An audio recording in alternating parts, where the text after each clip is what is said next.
Universo Diverso, com Luciana Neri.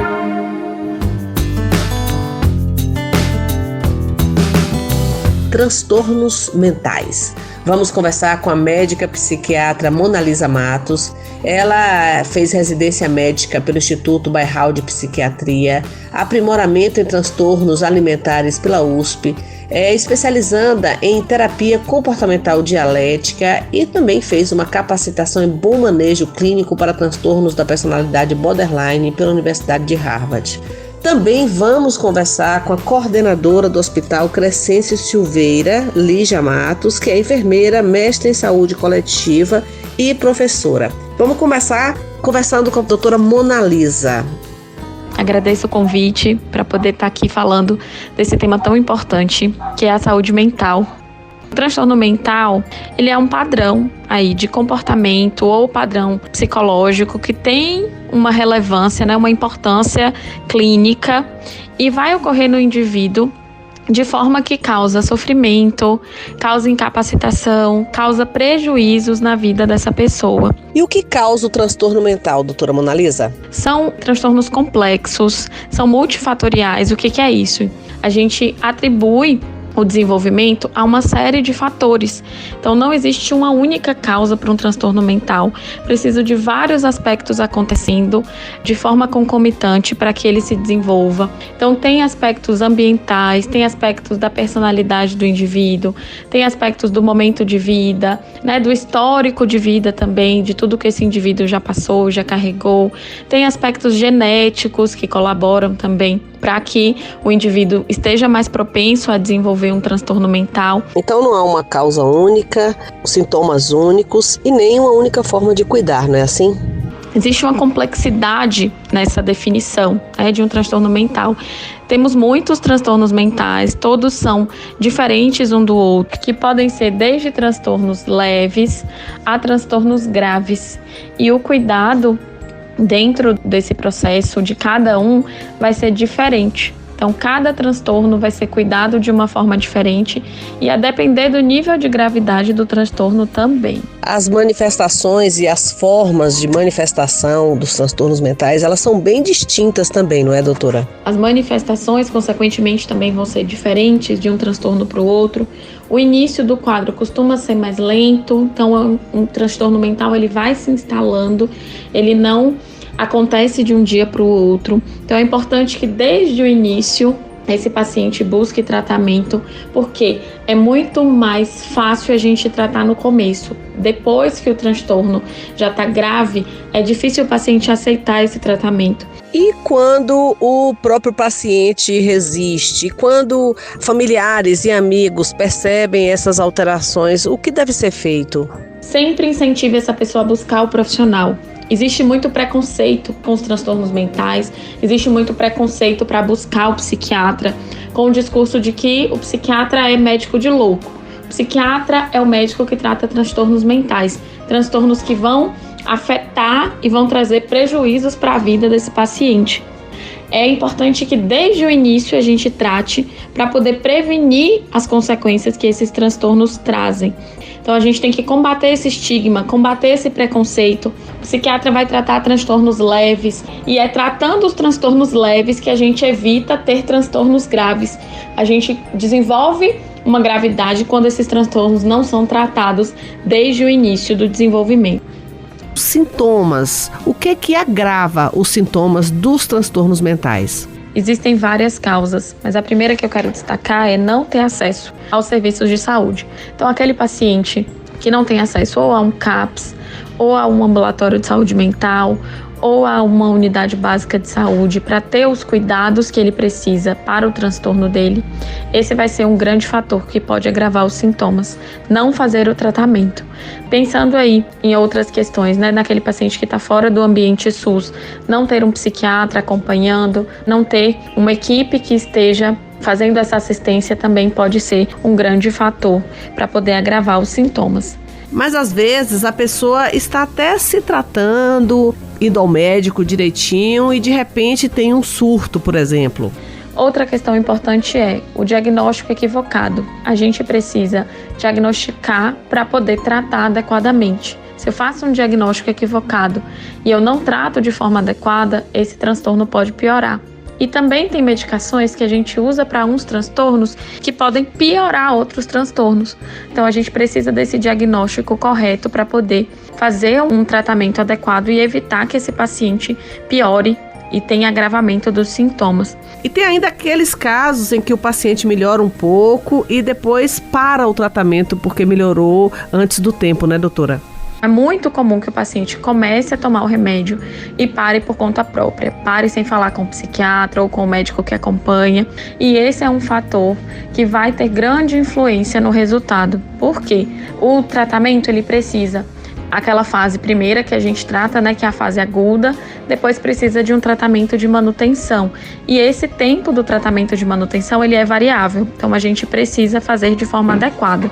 Se o paciente também não tem suporte social, não tem uma família ou uma equipe de saúde assistindo para poder ver se está tomando remédio, para poder ver se está cuidando, está fazendo todas as outras intervenções necessárias, também é um outro fator. Se vivencia também situações emocionais difíceis, então é um período que tem agravamento dos sintomas, caso esse paciente já tenha um transtorno mental ou que ele pode abrir um quadro de um transtorno mental. Doutora Monalisa, quais são os transtornos mais recorrentes nos hospitais psiquiátricos? Os mais recorrentes são aqueles que vão cursar com uma gravidade maior. Então, o contexto da internação vai ser quando existir uma gravidade que a assistência de forma ambulatorial não consegue dar conta de todas as necessidades do paciente naquele momento. E desses, quais são os mais comuns, os transtornos mais recorrentes mesmo? Então, o que a gente mais tem é a esquizofrenia, principalmente quando não tratada ou quando o paciente abandona o tratamento. Então, pode ter agressividade, pode chegar a graus um pouco mais graves e que aí, para evitar que aconteçam situações que trazem prejuízos aí ao paciente ou a outras pessoas, a gente faz essa internação.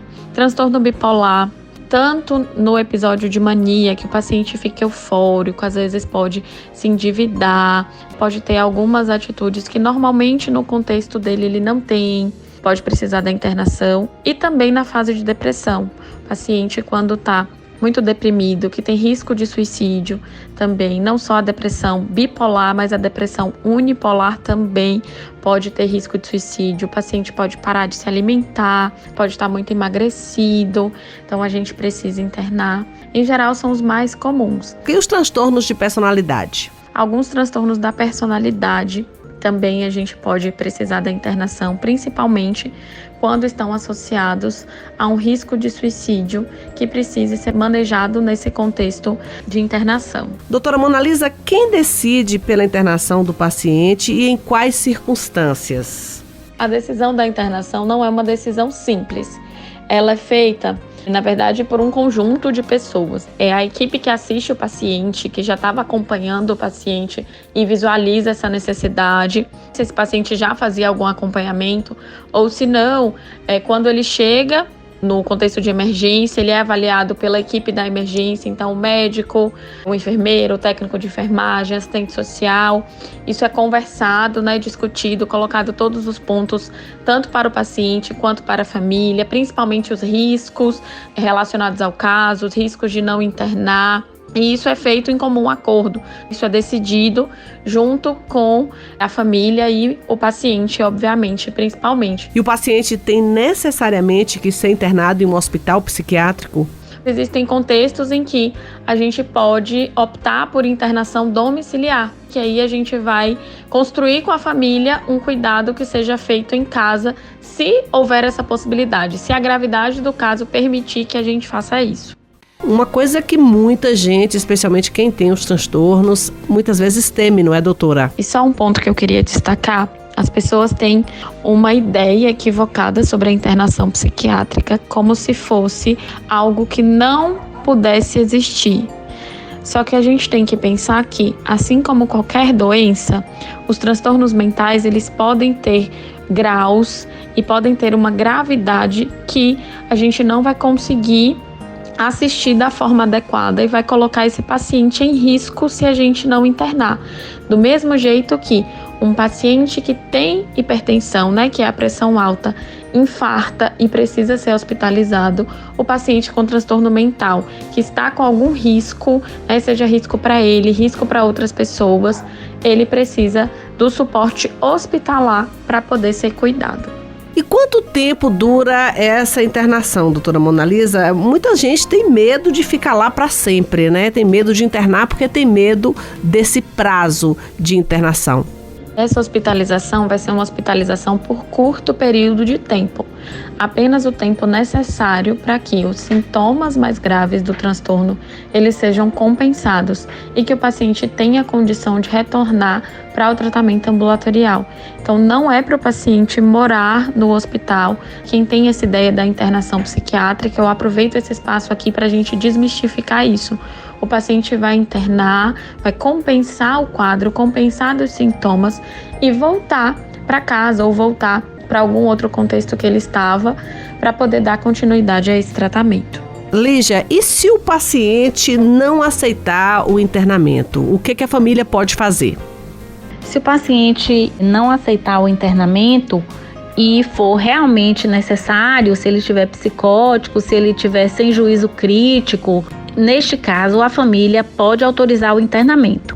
Então, assim, a Lei 10.216 de 2001, ela prevê 3 tipos de internamento. O internamento voluntário, que é aquele que o paciente aceita, o internamento involuntário, que é aquele que o paciente não aceita e que a família pode se responsabilizar por ele e assinar, e tem também o internamento compulsório, que é aquele internamento judicial, que já vem com uma decisão do juiz para internar. Então é o compulsório. Algumas pessoas dizem que acabaram os internamentos, que não tem mais para onde os pacientes psiquiátricos irem aqui em Vitória da Conquista. Isso é verdade? Luciana, antes de falar sobre esse tema, eu queria explicar um pouco aqui sobre a questão do Afrânio Peixoto, que muitas vezes as pessoas dizem, não tem mais internamento para paciente. Isso não é verdade. O Afrânio Peixoto, ele hoje tem um novo perfil, que é um perfil mais de ortopedia, de cirurgia geral, mas os serviços que existiam no Afrânio Peixoto, eles foram transferidos para o Hospital Crescente Silveira. Quais são os tipos de serviços que o hospital oferece para esses pacientes? Nós temos o ambulatório, que funciona para as consultas, e a gente atende pacientes com transtornos mentais graves e persistentes. Nós temos a emergência, que funciona durante a semana também e durante o dia. Nós temos a ala de internamento com a equipe multiprofissional, onde nós temos atendimento médico, de enfermagem, terapia ocupacional, serviço social, psicologia, fisioterapia. Então, assim, os pacientes não ficaram desassistidos. Os mesmos serviços estão funcionando no Crescente Silveira.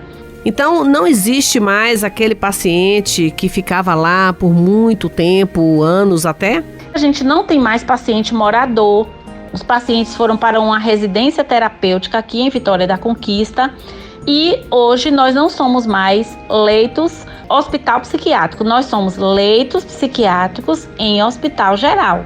E a gente interna o paciente apenas para tirar o paciente da crise. Eles ficam, em média, 14 dias internados, não mais que isso. Muito raro um diagnóstico que precise de mais tempo. Então, o paciente, quando ele sai de alta, ele sai com um relatório de alta. E neste relatório consta o diagnóstico, os sintomas que o paciente apresentou, a melhora que o paciente teve, quais os medicamentos que foram prescritos e utilizados durante o internamento, quais os medicamentos que o paciente vai precisar tomar após a alta. Então, e todos os cuidados que esse paciente precisa.